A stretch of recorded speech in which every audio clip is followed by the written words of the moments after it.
So I figured if I'm going to be making content on YouTube again, that I would share like the little pieces of creativity that sort of flash through me throughout the day. And I came up with a little short story. Um, and I just want people's opinions on it. Because I never went to public high school, and it has to do with like the prom king and the prom queen and that whole concept. So here it goes. When the night was too sultry, she was thrown from a train, left in a football field. The 70s dream prom queen was drunk and unsure, a virgin, and like a short lived victory when the team came home. They all got drunk and sought comfort in quarts of alcohol and bragging about the chicks from home they away from home that they'd conquered. The quarterback was pitted against the social structure of the hierarchy of the wanton school. The dream girl, everyone had called dibs on.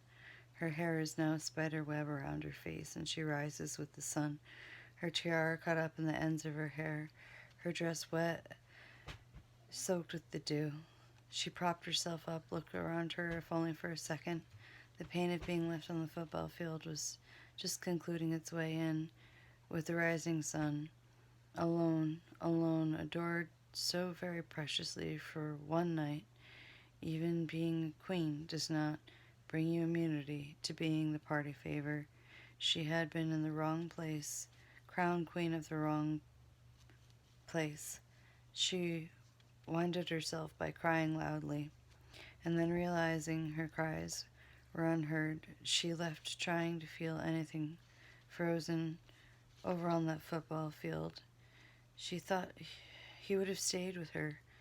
He had said in the night that he loved her whole, engaging in some very good acting. At least he was winning on his side. He had won the big game and was crowned king to her queen.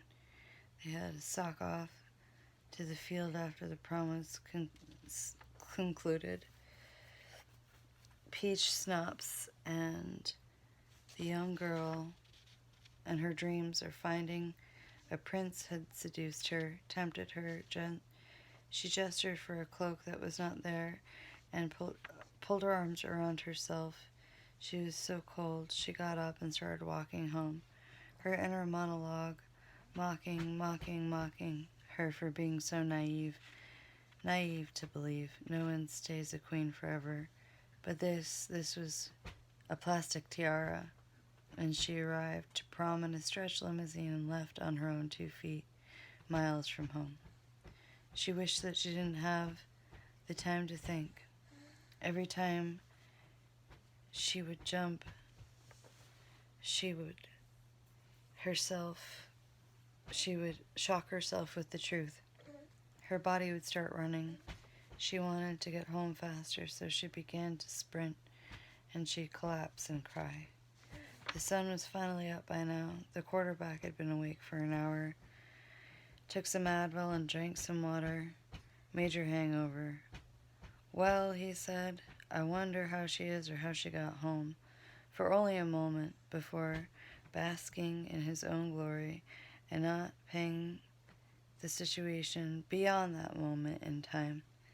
That is the only remorse he felt. She arrived home and her mother was crying and screaming at her as she held the tiara in her hands and felt awful. She tried connecting with her mother's voice to feel any compassion or warmth at all, but was only met with criticism for her choice to be voted in as prom queen. Secretly, she would have been written in any way. She was grounded for what happened to her for 3 months, mandated to relive the horrors of waking up that morning in a fog, wondering whether or not the situation was her fault. She would wonder of her own culpability, for her own sanity, for the rest of her lifetime, because her heart could not justify what had happened to her that evening. if she didn't blame herself even a little bit.